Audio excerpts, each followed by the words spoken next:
Nagsimula sa isa, naubos ang 5, hanggang umabot ng 15. Pagdating ng 20, hindi na makatayo. Busog na busog, lubog na sa pagkaupo. Yan na nga ba sinasabi, hindi naman babae. Sir, Ikaw, paano anong ahon steps or ano yung magagawa natin so para malesen Malesen. yung kahirapan? Siguro yung una, financial literacy. Yun yung una. Kailangan hindi man yung goal mo is yumaman talaga. At least makaahon ka sa hirap na kung paano mo i-manage yung sources of income mo o yung pera na meron ka at the same time kung paano ka pa mag-generate ng pera. Pero stewardship yun eh. It's an issue of stewardship na what you make, maayos ang pagpapatakbo mo. Or lahat ng income mo, maayos mo nadadalhan sa dapat pagdalhan. So yeah, I think financial literacy talaga. Yung puso tsaka yung isip ng pakikialam socially. Kasi nandito ka na eh. Nasa Pilipinas ka at kung wala ka pang talon abroad at o wala ka pang escape sa pagiging empleyado or wala kang goal na ganun, kailangan mo makiisa kasi malaking factor yung galaw ng gobyerno eh. At malaking factor yung takbo ng pondo ng gobyerno na galing sa bulsa natin na tax. So, Kung nagbabayad ka ng tax. Diyos may, kahit saan ka pumunta ngayon ng tindahan, Bawat kibot may tax! may tax na. Hindi ka man magbayad ng tax dahil sa income mo. VAT! Ano VAT? freelancer nga may mga tax na rin ginawan. Hahabulin ka pa pag di ka nang Hindi pa ako lasing. Yun.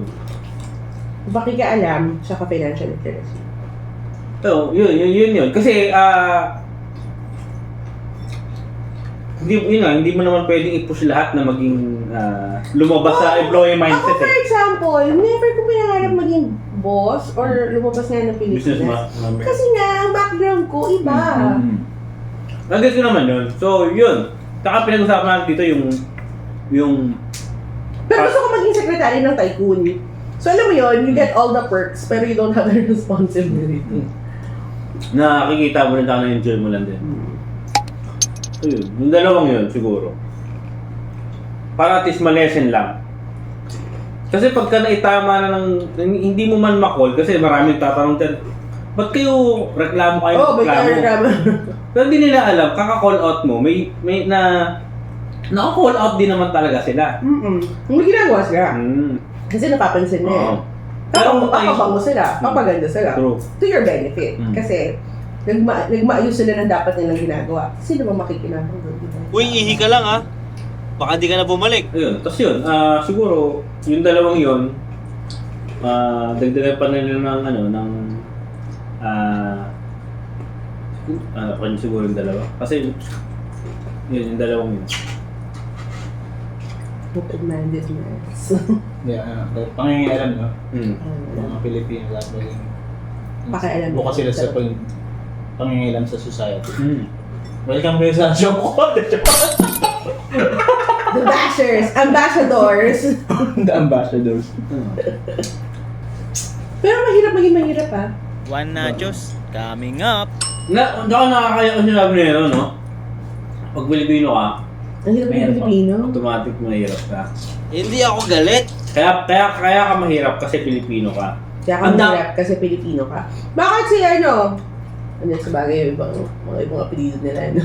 Ang daming ang daming nung binanggit niya yun, ang daming naisip na Ako din, actually, una, offense. Nainis ako Dukan na kaya tayo. Kasi parang, medyo upfront yun na, oh my gosh, Pilipino ako. Nahirap ako. I mean, like it's my destiny to be poor just because I was born Filipino. That's not fair. But it's what's happening. Yung parang pinanganak ka siguro may malay ka na pinanganak ka na, shit, not here. Mami ko yung gatas! Ay, Pilipino pala ako! Kasi isipin mo ngayon na binibreakdown ko siya, mahirap ka kasi Pilipino ka dahil number one, nasa third world country ka na hindi pa umakyat. Never umakyat.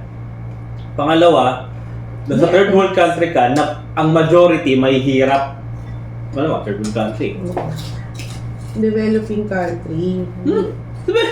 Dati yun. Yun ang third. Dati yun. Hindi na siya third world, first world. Majority, ayan na lang. Majority world.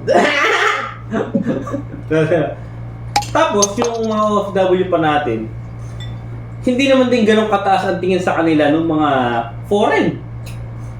Di ba? Meron man, very small percentage lang. Malamang, Hindi sila yung sa kanila pa exemption to the rule. sa kanila pa nanggagaling yung ganung linyahan na kaya ka mahirap kasi Pilipino ka. Kasi yung pinaparamdam sa kanila ng mga banyaga is